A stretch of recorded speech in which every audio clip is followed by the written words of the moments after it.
اهوت اديت للقرنبيط لون هادي خفيف، يعني ما تحمريش قوي اهوت. وفي نفس الطاسة لكن تحمير القرنبيط هنقطع الخضار ونحطها تتشوح كده اهو. متزوديش مادة دهنية ولا حاجة، نسيبها كتير قوي عشان هو القرنبيط طبعا شرب الزيت والسمنة وكده، فكفاية اوي. ونقلب هنشوح بس البصل دهوت، ونكون ضاربين معانا طماطميتين تلاتة في الخلاط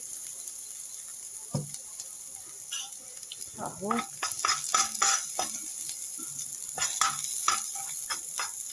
نشوح البصل بس متحمروش قوي برضه كده حلو قوي.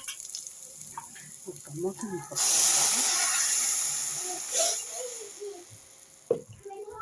ونزيد عليها حبة ملح وهنسيب الطماطم تتسبك.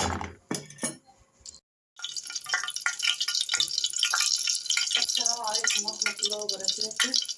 ازيكم يا حبايبي، عاملين ايه؟ كل سنة وانتم طيبين. يلا بقى نعمل غدا مع بعض النهارده ونشوف احنا هنعمل ايه. هنا حطينا معلقة سمنة على شوية زيت اهمت واتقدح اهمت. هنجيب بقى ده قرنبيط يا جماعة، انا كنت مفرزاه اهوت. قرنبيط كنت مفرزاه حاطاه في الفريزر اهوت. هنعمله مع بعض بقى. بسم الله الرحمن الرحيم. هنزله بس يوم كده هنزله بس يوم يا جماعة، مش يعني هنحمره جامد. ده في طريقة تانية ممكن تحطها في الفرن، بس أنا يعني هعمله كده النهاردة وهحطه في الفرن. هنديله لون بس.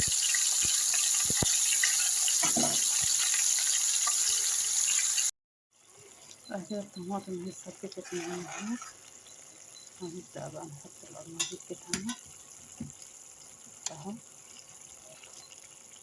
اهوت. نحطه اهو، نحط الكمية اهو اللي احنا عاملينها اهيت.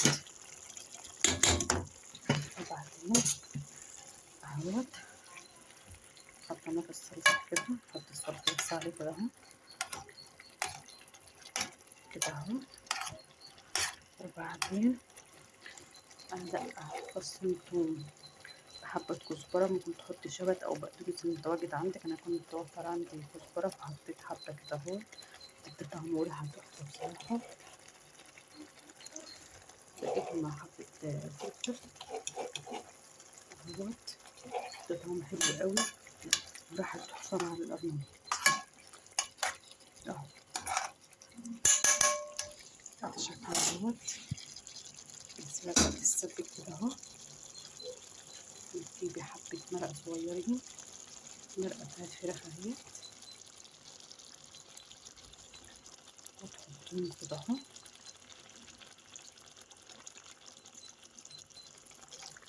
بس كده. انا كنت حاطه ملح طبعا في الصلصه، فمش هضيف اي توابل، وحاطه فلفل وكمون طبعا في الثوم وانا بدقه. وفي الشوربه طبعا اللي هي المرقه بتاعت الفراخ فيها توابل، فمش هضيف اي توابل غير بعد ما تغلي ادوقها وبعدين اشوف هي محتاجه ايه ازيدها على كده. مش محتاجه ولقيت طعمها حلو خلاص. انا هغطي عليها بقى واسيبها تستوي كده شويه وبعدين نرجع لها تاني. وادي القرنبيط معانا اهو بعد ما استوى اهو، لونه حلو ازاي، طعمه حلو قوي ومستوي جميل اهو. لو عجبكم بقى الطريقه بتاعته ما تنسوش تعملوا لي اعجاب واشتراك بالقناه عشان يوصلك كل جديد. بس كده طريقه القرنبيط اللي احنا عملناها النهارده اهو، والشكل معانا اهو.